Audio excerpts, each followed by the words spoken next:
どうもさっさんです。今回はですね、ついにコルセアさんから発売されました10キーレスでラピッドトリガーに対応したゲーミングキーボード、こちら K70 Pro TKL レビューしていきたいと思います。ちょっと前まではラピッドトリガーといえばね、本当のデバイス好きのみが知るみたいなちょっとマイナーなメーカーさんとかの製品多かったと思うんですけど、最近ですね、コルセアみたいな結構大手のメーカーもね、参入してきてるんですよ。で、実はもう1週間ぐらいね、開封して使ってみてるんですけど、これがなかなか良くてですね、しかもその大手が出してる製品の中ではかなりね、買いやすい価格帯になってるんですよね。それでいて使い心地もかなり良かったので、今回の動画でね、どんな感じなのかご紹介したいなと思います。ということで早速やっていきましょう。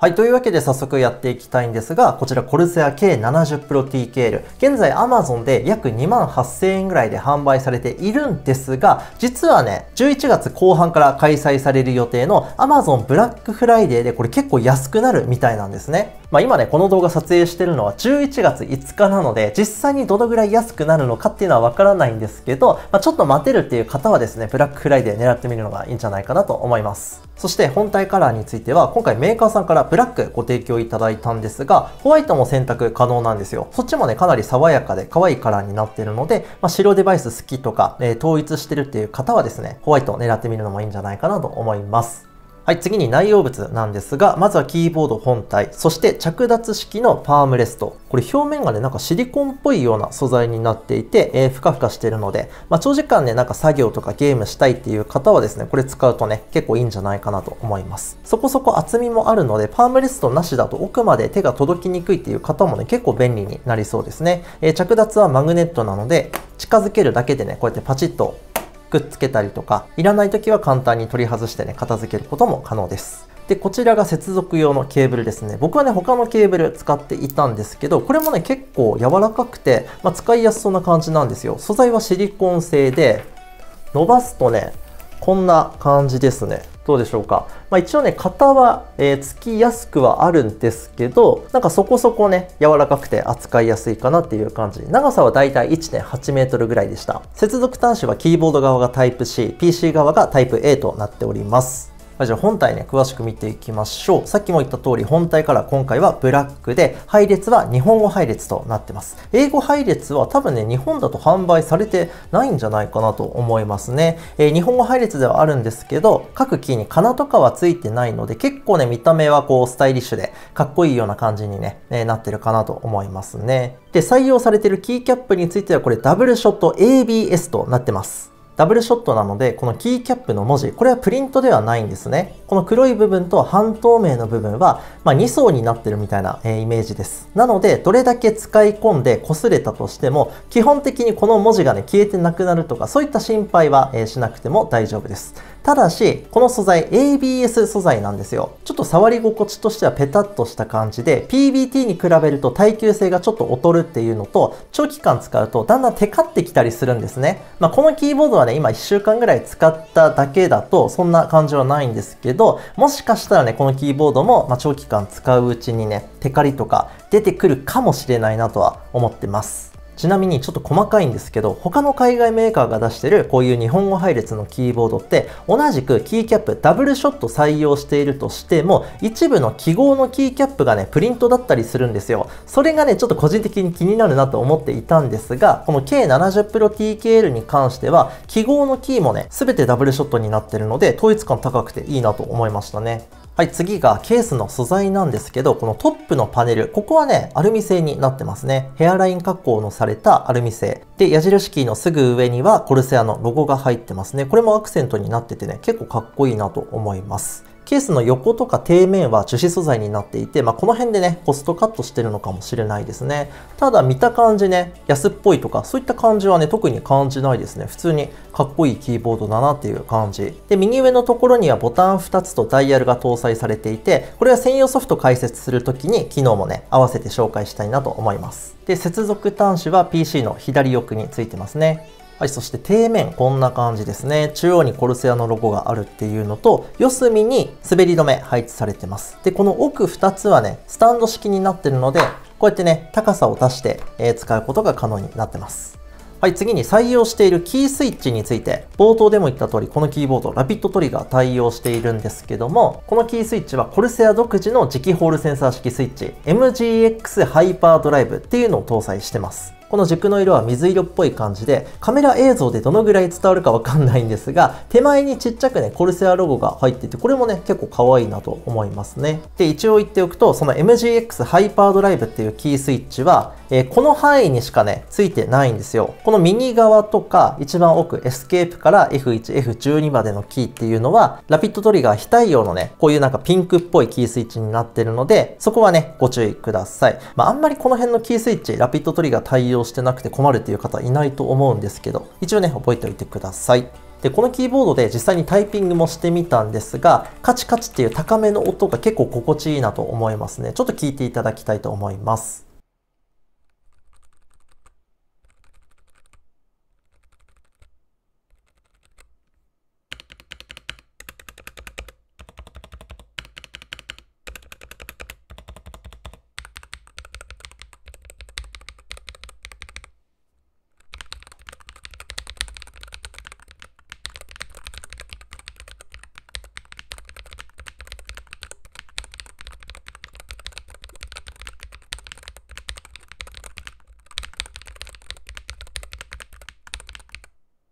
はい、という感じなんですが、いかがでしょうか。さっきも言ったんですけど、このね、カチカチという高めの音が個人的には結構好きですね。ただあんまりね、静かではないので、うるさいの困るっていう方はですね、ちょっとあんまり適してないかも。それと正直ね、軸ブレは結構あるなと思いますね。どうでしょうか。多分カメラでもね、この軸ブレ伝わってるんじゃないかなと思いますね。これ今発売されたばっかりなんでかなり先にはなると思うんですけど、新しいモデルになるときはね、このキースイッチもね、軸ブレ少なくリニューアルしてほしいなとは思いますね。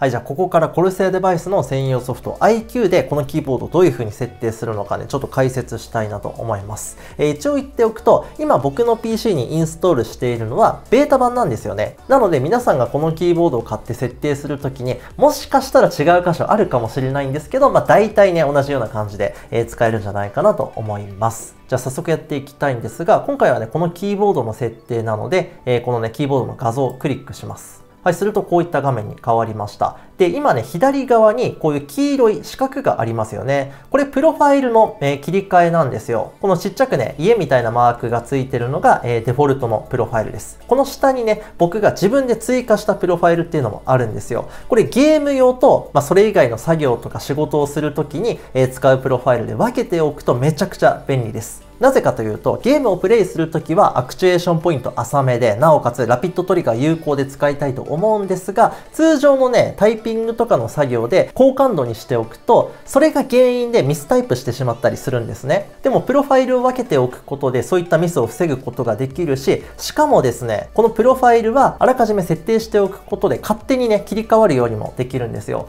例えばですね、僕今この FPS っていうね、プロファイル作っているんですが、この編集っていうところをクリックすると、ここ、リンクされているアプリってありますよね。ここに今 Apex 登録してるんですけど、こういう風にしておくと、Apex 起動した時は、このプロファイルに勝手に切り替わって、Apex 終わった時は、またね、元々のデフォルトのプロファイルに勝手に戻すことができます。で、設定方法は、このアプリを追加するっていうところをクリックして、するとこのエクスプローラーの画面が立ち上がるので、ここからね、自分がインストールしてるゲームを直接指定してあげるっていう感じになります。これがね、若干、残念というかね、本当は今みたいに指定するんじゃなくて、このソフトがね、勝手にゲームを認識してくれて、ただ選ぶだけっていう風にしてほしいなと思うんですけど、そこはね、ちょっと改善してほしいですね。ただ一回設定しちゃえばいいだけなんで、ゲームもするし、作業にも使うっていう方はね、これ絶対使った方がいい、超便利な機能になってます。あと僕はやってないんですけど、これアイコン画像とかもね、設定できるようになってます。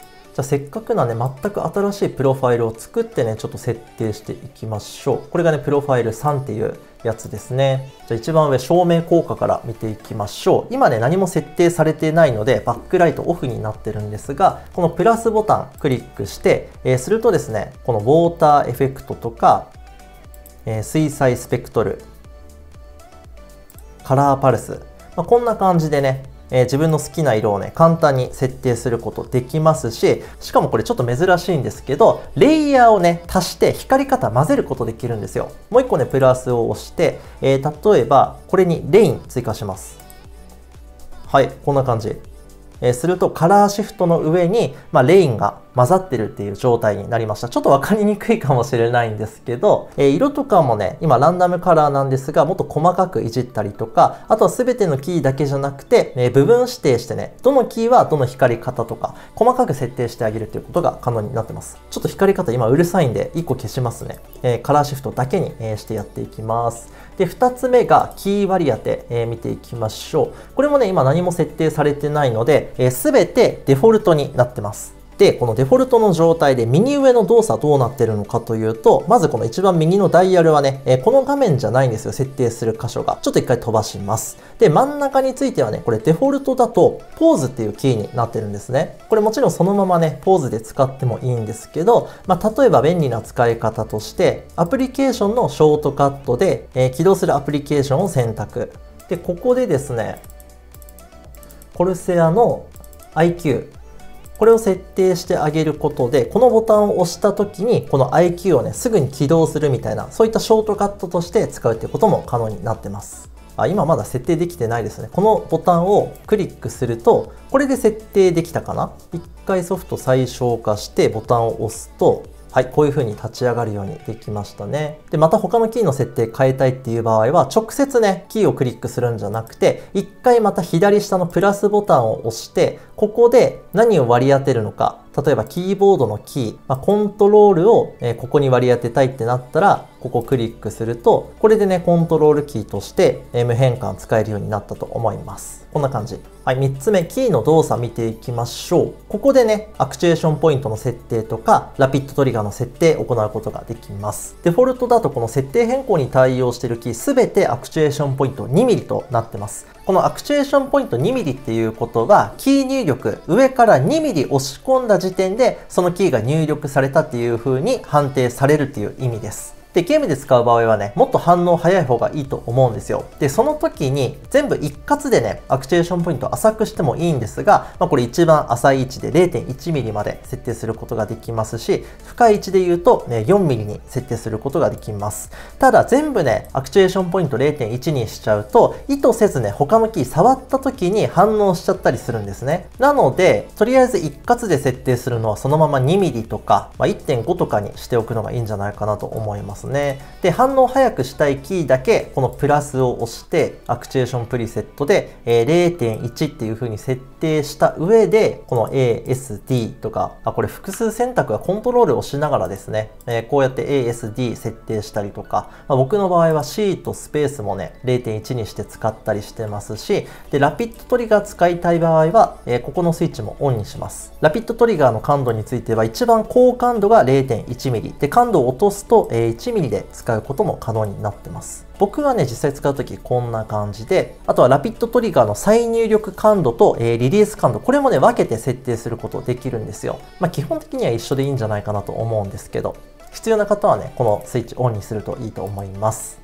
で、今ね、W キーの感度高くしなかったんですけど、これなんでかっていうと、W キーもラピッドトリガーを適用すると、キー抜いてる時にね、ゲーム中なんかキャラクター立ち止まっちゃったりするんですね。なので、僕の場合はですけど、W キーだけはね、ちょっとわかりにくいんで、これ色変えますが、W キーだけはラピッドトリガー使わずにアクチュエーションポイントを浅くしてね、設定してあげたりとか、あとはラピッドトリガー使うにしても、感度を遅くしてあげたり、もしくはですね、リリースの感度だけを個別にね、感度下げてあげるとか、そういう風にするとね、結構使いやすいんじゃないかなと思います。じゃあ4つ目がこのコントロールダイヤルですね。これが右上のダイヤルの設定なんですが、これできることが全部で5つありまして、ボリュームのコントロール、明るさ調整、縦スクロール、横スクロール、拡大っていう風になってます。今一番上になってるので、ダイヤル回すとね、ボリューム調整することができますし、一回押し込むと、こういう風にね、ミュートすることが可能になってます。で、その後明るさ調整にどうやって切り替えるのかというと、この設定ソフトでポチって押してあげてもいいんですが、ショートカットで変更することもできまして、キーボードのファンクションキーを押し込むと、